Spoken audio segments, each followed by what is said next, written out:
Hello, everyone, and welcome back to the Empower Podcast. This is episode 26. It is Empower. Empower is a podcast run by healthcare professionals for healthcare professionals with an overall goal of continuing to raise transparency and awareness, and with a continuing goal to have legislation passed not only in the state of Colorado, but throughout the whole United States, mandating employers to provide and support employee wellness programs through and not limited to a minimum of 8 wellness days per quarter for all healthcare professionals, a minimum deposit in an HSA account per quarter that is tax exempt at the federal, state, and local levels, and the establishment of an anti-retaliation department that is run by a third party. At Empower, we continue to believe in the power of community, diversity, and inclusivity to create positive change and improve society. Our podcast aims to amplify voices that often go unheard, featuring interviews with individuals and organizations who are making a difference in their communities and beyond. Through thought-provoking conversations and inspiring stories, we continue to strive to raise transparency and promote action towards a more equitable and sustainable healthcare realm throughout the world. Join us as we explore new perspectives, challenge assumptions, and work towards creating a brighter future for all. Today, our guest is Taylor Atkins. Hi, Taylor. Hello. Welcome. So glad to be here. Thank you. And where are you coming to us from? I am located in Reno, Nevada. Reno, Nevada. Before we proceed, folks, also we have our own Empower Ko-Fi. It's on the bio link. That is bio.link/empower. My goodness, this has been a long day. Echo, Mike, Papa, Oscar, Whiskey, Echo, Romeo, Alpha, and then 1. Yes. All right. We're going to go ahead and proceed here. Thank you, everybody, also for your own patronage, for being here and listening for as long as you have. And if you're just starting, cool. And know that there may be a holiday season coming up for those who have been around and have been listening. So thank you for that. All right. And you can also always contact us at our email. That is the Empower. That's the same word, EMPOWE. Taylor Atkins. We're going to start off the show here with a big community thank yous. Is there anybody specially, or groups, or whatever, anybody beyond that you'd like to start with and give one out to? Yes, I would like to give credit to my mentor, Barbara Chandler. She is a local psychedelic assisted therapist to Reno, and she has acted as a mentor for me. I first sought help from her in therapy many years ago, and through her guidance and her tutelage, I have now came full circle to sharing office space with her. She has really taught me what it is to integrate plant medicine and what it looks like to hold safe space for people. Additionally, I would like to honor Kate Cotter. She is the founder of Sierra Psychedelic Society and the Nevada Coalition for Psychedelic Medicine. She has been a massive person of impact in our community, leading the way for so many others to find healing and to find community. So those are the two people who have made the most impact on my journey. Wow. You know, I usually continue on, but I asked this question throughout the whole overall interview, and it's, Brett, do you feel empowered? And at this moment, yes, Taylor Atkins, you make me feel empowered. Thank you so much. I always love that part of the show. It's something to be able to be out there and just to give those shout outs to those who, wow. All right, we'll start with the overall question. Taylor, of integrity of healthcare. How is that for you? Yeah, so healthcare is very close to my heart. I've been a mental health technician in inpatient psychiatry for 2 years now. I think integrity in healthcare looks like holding safe space for our patients, along with providing trauma-informed care. So many of us are victims to trauma, and anything that we can do to create safety for everybody is going to help in their healing journeys. There is a lot going on in healthcare these days. There's a lot of different scopes. There's a lot of different options for seeking help these days. But right now, with the reality of clinical psychology, there unfortunately is a lot being offered in healing that is not providing that healing that mentally ill people are seeking. No, yeah, and I'll start there. I mean, I don't know. I'm glad we chat before. That's an offering that we give for the Empower podcast. You don't have to go straight onto the air for those who are wondering. Like, we do talk before. Can you vouch to this, Taylor? Does this happen? We did. We had a nice chat before we started our interview Cool. process. Got it. And I like to have a safe space for that. Safe space for that to be able to do that. But yeah, yeah, no, it's very interesting to see the overall integrity with that. It's an episode with Billy. Billy is episode 22, I believe. Billy offered about the statistics in talking about how prior to COVID, there was 100% into the overall occupation within the mental health and psychology realm. And since in behavioral health addiction, since that, and I don't want to misquote Billy, this is what I got from it. Now we're at 60% of what the workforce was.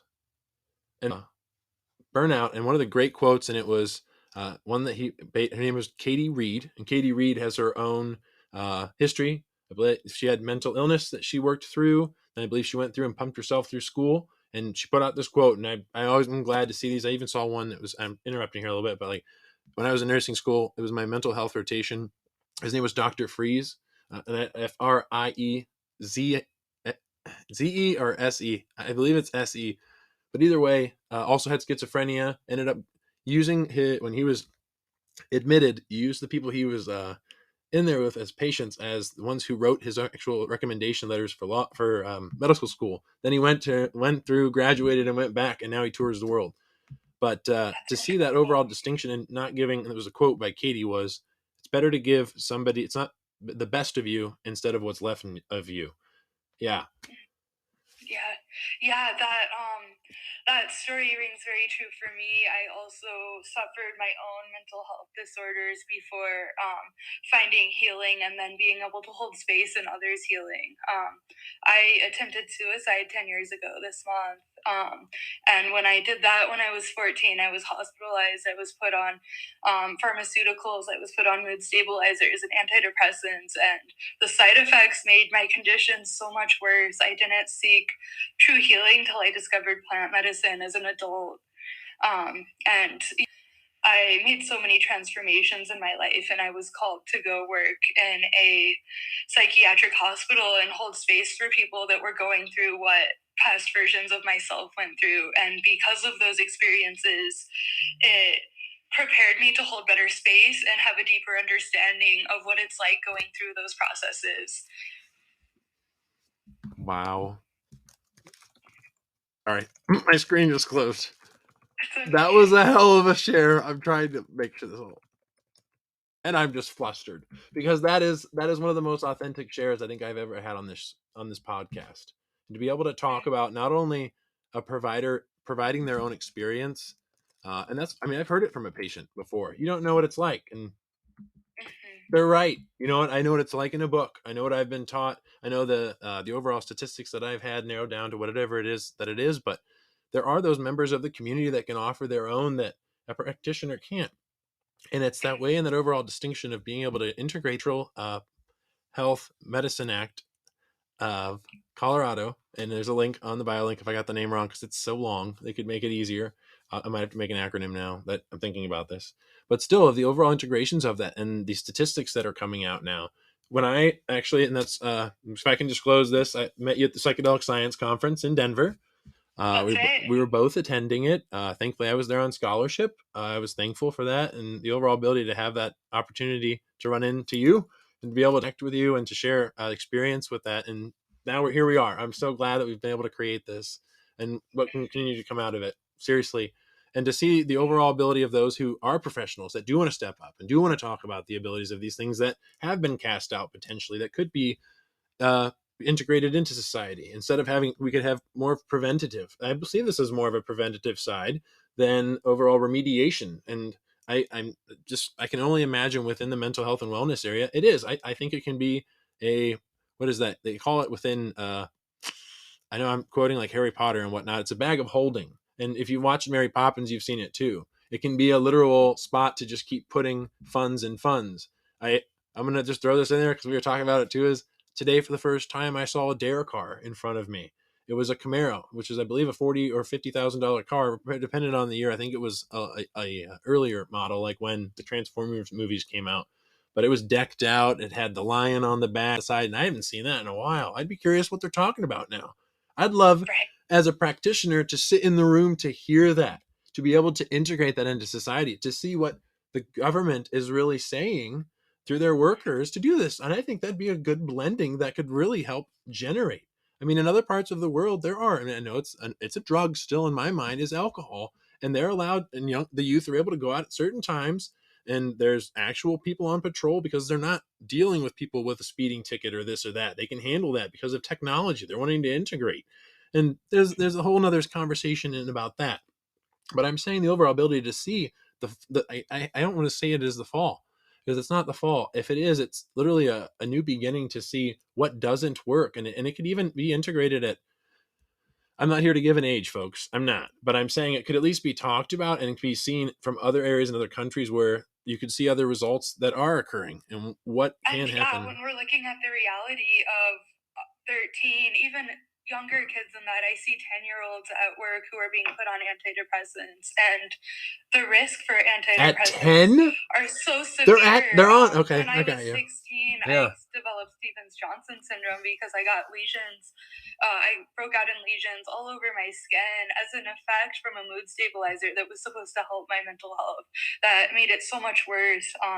Some of these side effects look like psychosis, look like induced suicidal ideation, induced anxiety. It's not having the effect that is being prescribed, and it's so dangerous to put kids on these pharmaceuticals who are not even developed yet, are not choosing to be on these meds for themselves. Yeah, and then that could be even in conjunction of other things that are occurring in their life, whatever it may be, whatever it is they're up against, because that is, and I'll declare it too. It's a tender period. It was a tender period for me, and statistics show for whatever people want to identify as, whatever it is, and there's other statistics that are coming out. And these are humans that are on a planet where they're still functioning in society and doing things like. There are stories out there, and there have been misinformation campaigns around plant medicine. There have been misinformation campaigns around a lot of different things. Plant medicines, I would like to speak on this because it's coming up for me, are not limited to psychedelics. There are so many healing herbs and just natural compounds that can act as antidepressants. Look at blue lotus or orange is known as an antidepressant. There's so many natural things that are growing from our planet that we should consider utilizing before artificially made chemicals that are having these very severe side effects. Yeah, and seeing that of an overall ability to get input too, I think that would be a real breakthrough if I were a mental health nurse. And I've had areas, and that's anybody else in the looking to go into the nursing field. It doesn't matter where you're at. It's just some of them are contained on a certain level of the ground. They're lower because they dug deeper and they have literal spots, and they're not called asylums anymore. They're called like mental health facilities and whatnot. And it's not. It's an interesting distinction to see. And I don't know if we have DARE literally patrolling the streets. It'd be nice to be able to let kids see too that like this is like what happens in life. When you do have an upset. Like this is, if we're really going to talk about this kind of information earlier, and whatnot as to what's going on. Because I mean, I'm in Ohio, they were supposed to get, but they were short signatures on their overall legalization of marijuana here. I've posted too about the overall prices of it. This is Psy Week 2, everybody. This is episode 2 of Psy Week. 1 second. I'm sorry, Taylor Atkins. This is episode 2 of Psy Week, everybody. Welcome. Okay. Anyways, we can go back now. But to be able to talk about the integration of that. And I mean, the governor is not happy, but I guess who do you please? The people or the governor. They can speak to their overall experience. I'd love to sit down, or at least to have somebody sit down with in Ohio. His name is Mike DeWine. I've tagged him. I've tagged Governor Polis of Colorado, Lieutenant Deanna Primavera of Colorado as well. So they're all aware. I'd say you guys could easily sit down and talk. Let's use a government plane that's already going over there for flight school or something. That's an easy flight for you guys to travel coast to coast same day doing security. I'm not going to say what they do because I don't know. So I just know that they know for the government they can travel. That's it. And that's what happens. Yeah. So they're using their resources. But So we're going to get to the, Yeah. oh, go ahead. Yes, please speak Oh, to it. yeah. It's so vital for people in power and leadership positions, people that are leading societies, to have their own experiences and to be open about their healing. I know in Reno in April, we had a hearing at the State Senate building for SB 242 where there was a bill posted to decriminalize psilocybin and MDMA.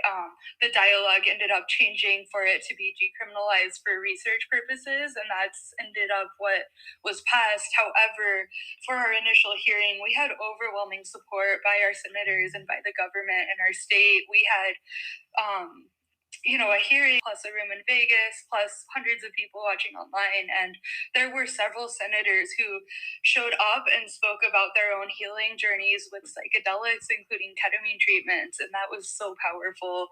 We also see an overwhelming amount of veterans and first responders who are healing their PTSD and trauma only because of psychedelic medicines. And we can't ignore those who are needing it the most. If I can offer, Taylor, there is a veteran who has come onto the show, episode 19. Her name is Athena. I guess I'm being inspired by the next overall guest who's coming up, and the reason why I'm inspired is because she does this even in her literature. So it'd be interesting to see, why not do it within the podcast realm so people can go back and even do that too, even for you, because it's just an offering. I want to be able to offer that too. And we also, again, on the Ko-Fi too, there's an actual tier system, and I'm interjecting here. There's a tier system, so you can give it whatever it is that you may, if you can. And there's also a donation tab. Okay, cool. We can go right back. Thanks. So next question, if we can get to, is what, in your opinion, is happening in healthcare, Taylor Atkins? Yes, we are going through a big shift in the systems within our current culture. Currently, we see the problem of healthcare not addressing healing. What they are doing is monetizing off of masking symptoms. I see a lot of that. I think that emergency medical care is very good and necessary, and I think that that is where it needs to be. However, when we look at things like psychiatric care and it's when we experience depression or anxiety, when we experience these symptoms, it's our bodies communicating that something's wrong, something's off balance with the way that we're living, with the way that we're taking care of ourselves. And when you're given a pill to suppress what your body is communicating, that is really prolonging the root cause of this illness rather than giving room to heal it and to work with your body and to really heal. It is disturbing knowing that our medical system is profit based. So essentially, those controlling the medical systems, like the pharmaceutical companies, get to profit off of illness and sickness. So I think that there is a big shift happening of people taking healing into their own hands and finding more holistic and natural ways to heal.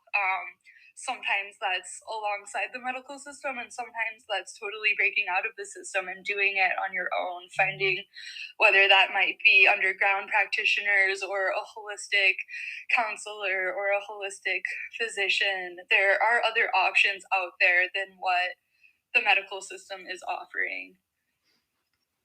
Wow. Yeah, there is. And I think, wow, to see that overall change and the overall support of that by legislation in different states, Oregon, Colorado, for example, you'd spoke that there was potential, at least in the queue, I say, is one way within Nevada. So, wow. And then throughout that too, I just didn't know, what was the thing I wanted to say? There was something else that got me. Sorry, this is a very meaningful interview. I'm digging it. Thank you. Yeah. I guess for me, would you like to give a shout out to within the employment realm for this too, potentially, and it could be on whatever realm you want to, speak to. If there's any issues that maybe haven't been addressed or that weren't addressed fully, Within healthcare specifically? yeah, or you feel, yeah, I guess open field here, yeah, Yes. Yeah, I think going back to what I was speaking on the root cause of these symptoms, I don't think that's being addressed in our modern clinical model for psychology. We're not, because we are so focused on fixing and this understanding that we are multidimensional beings. We have emotions, we have spirit, and we have bodies. We also are deeply affected by our environments, and I think what is really missing in healthcare right now is a more holistic approach to healing. Wow. Yeah. And that's something to definitely fine tune and look at. Whew. All right. Is there any empowering pieces of advice that you'd give for anybody looking into going into your line of work, uh, or your own way of giving back to your community? And this can include even questions to ask prior to employment, things to look for, even in the realm within um, the workforce in which you do participate, and in the area that you give back in the community, and things to look for on the job nowadays to continue to keep that overall passion that you have today, Taylor. Absolutely. We touched on the concept of burnout. That's a really big occurrence right now in the psychiatric field. So the biggest piece of advice I have is to put your own healing first. You can hold better space for others once you have done your own work and once you have addressed all of your darkness, all of your shadow. So I really encourage um, putting that energy into yourself first before trying to go and help others.